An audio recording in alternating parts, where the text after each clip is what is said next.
I guess when the government starts holding late-night sessions to rewrite the laws on what you're allowed to see, you realize they aren't trying to improve the system, they're trying to build a bunker.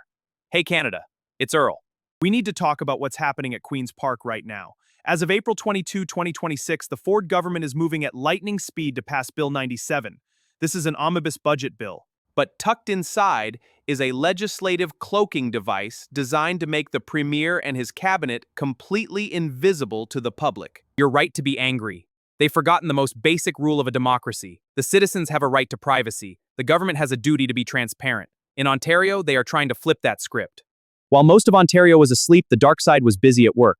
The Ford government is using a time allocation motion to fast-track Bill 97, effectively canceling public hearings and cutting off the chance for you to have your say. Why the rush? Because they are rewriting the Freedom of Information and Protection of Privacy Act, FIPA, to ensure that the Premier, his cabinet ministers, and even their political staffers are exempt from FOI requests. See, for years, the Premier has been using his personal cell phone to conduct government business. Everything from the Greenbelt deals to the Skills Development Fund. The courts already ruled that those phone logs are public records. But instead of handing over the receipts, Ford is just changing the law. Bill 97 says that if a record is held by a minister or their staff, it doesn't count as a public record anymore. And here's the kicker. They made it retroactive to 1988.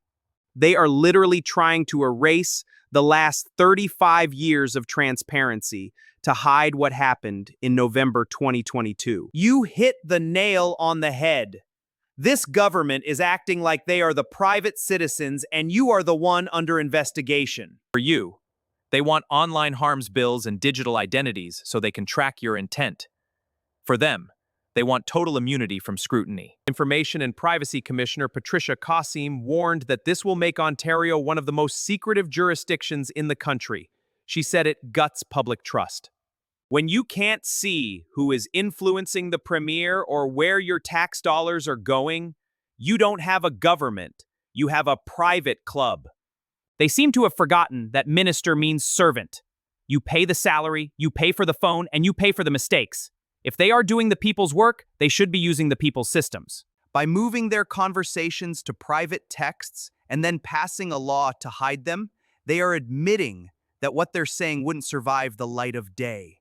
Donald Trump is pushing for transparency south of the border, and even the courts in Ontario told Ford to open the books. But instead of listening, he's holding late-night meetings to shut the door and lock the deadbolt. They're calling it modernizing legislation, but we're calling it a cover-up. You aren't the threat to their privacy. Their secrecy is the threat to your democracy. The records belong to the people. The truth belongs to the light. Thanks for watching. Stay awake.